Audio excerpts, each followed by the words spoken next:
On behalf of Katie and Marcus and their families, I'd like to welcome you all and greet you on this spectacular day. This is our little world for a moment. And it is full of love, not just the love of these two, which is remarkable enough in itself, a love that began with the love of a breakfast sandwich and blossomed into a loving friendship, a romance, an intimacy, a commitment, and today a promise to love and care for one another for the rest of their lives. So as you bind yourselves together this day, I would ask you to remember that love is an abstract noun, but it is also an action verb. Love is not just some feeling. Love is something that we do. We are bound together by the task that lies before us and the road that lies ahead. We are bound. We are bound.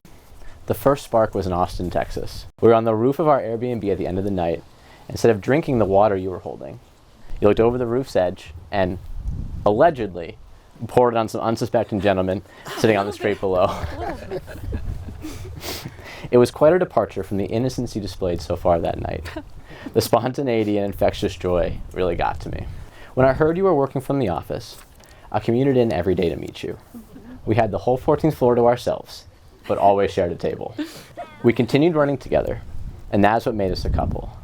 Joining you on the Charles became a weekly tradition, and the only reason I would wake up early on the weekend. Because of that passion, your infectious joy, and the fun we had running, I knew we would be best friends for life. And I couldn't be more sure of it 7 years later. And that's because of the joy and love you've brought into my life. We've come a long way from that initial spark. I promise these 7 vows that have been true of our relationship so far. I promise to challenge and support you. I promise to be spontaneously adventurous and to relish our everyday routines. I promise to always stay by your side. I promise to do my part to nurture the relationship, even if it's just getting up first to make French press. I promise to do my best to make you laugh every day. I promise to be patient and humble, to let the little things go, and to admit when you were right.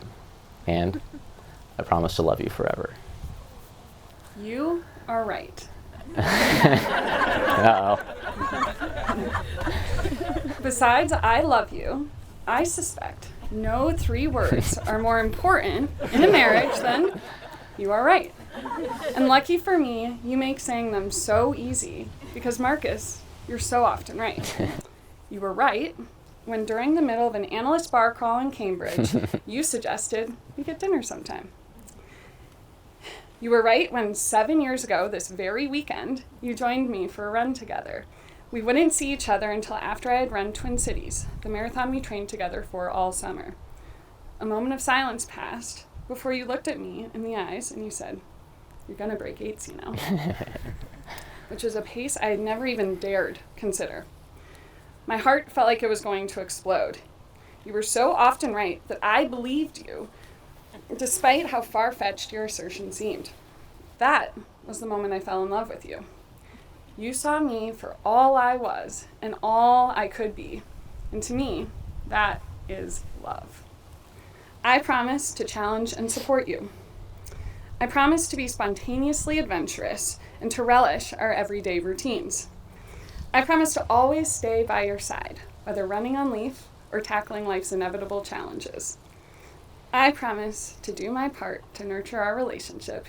I promise to do my best to make you laugh every day. I promise to be patient and humble, to let the little things go and to admit when you were right. I promise to love you forever. Katie, I give you this ring Katie, I give you this ring as a symbol of my vow, as a symbol of my vow, and with all that I am and with all that I am, and all that I have, and all that I have, I honor you. I honor you. Marcus, I give you this ring Marcus, I give you this ring as a symbol of my vow, as a symbol of my vow, and with all that I am and with all that I am and all that I have, and all that I have, I honor you. I honor you. There you go. By exchange of rings and vows, I pronounce that they are husband and wife.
I'm Scott Ross. I'm Katie Schneider's dad. The first time I've ever said that. Whether you're from Breck or Bowdoin, whether you're from Deloitte or Dartmouth, whether you're from Mackey, Newton, or Northwestern. Thank you so much for helping Katie and Marcus become the people they are and the people they'll become. To all of our friends, we're so lucky. This could not mean nearly as much to us without you here as it does with you here by our sides. To Holly, Jeff, Dusty, and the rest of the Pevsner and Schneider families. To my father-in-law, John J. Beckley, who spent the latter portion of his teenage years surviving the horrors of World War II. To my mother-in-law, Sally Sifra Beckley, a woman I never met, but who must have really been something, judging by her matrilineal offspring. And to Kurt Beckley, who was the perfect person to come along at the perfect time. Wife, stepmom, grandma. And to my hero, Bob Ross, who was just a great guy in every way. And without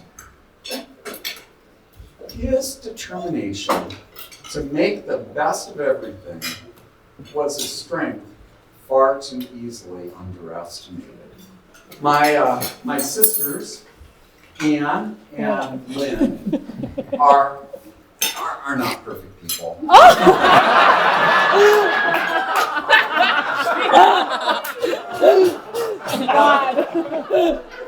But you could never prove it by me because they've always been perfect sisters to me. If Baba were here today, he would be so proud of you, and he'd use an old-timey expression. He'd say he's tickled pink by how all of you come out, and he'd be justifiably optimistic about where each of you are going in your lives. My mom is the person I know singularly able to listen to everyone with both her heart and with her head. We're very, very proud of you. And we're very grateful to have you as a member of our family. Maybe never more so than when you share your Hulu credentials with us. I want you to think about this moment Look here. Look at all these people. Every one of them, in their ways, large and small, they've shown their lights on you. And so the only two words of advice I can give you are shine on. For those that don't know me, Katie and I have had a really weird overlapping life. Before we even met in 7th grade, we had the same hair cutter. We have photos.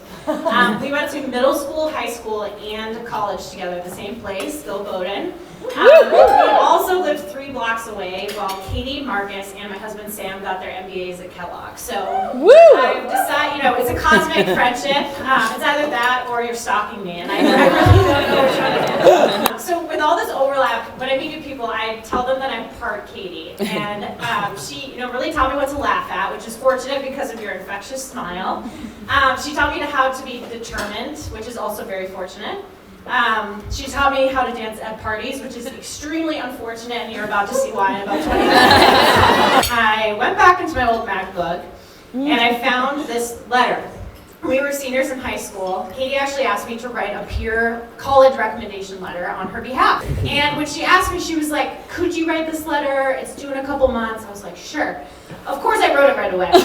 And Katie has never, I don't think, read this letter. Forgot about it. Yeah, completely forgot. So I'd like you to all cringe along with me as I read something that I thought was most compelling about Katie Ross at age 17. So I'm writing to you today to recommend Katie Ross to your class of 2014 with high regards.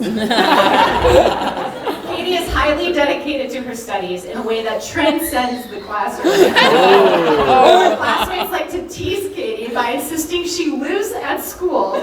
I used to laugh and defend her, but then I noticed her white car is always in the parking lot when I get to school and is there when I leave every night.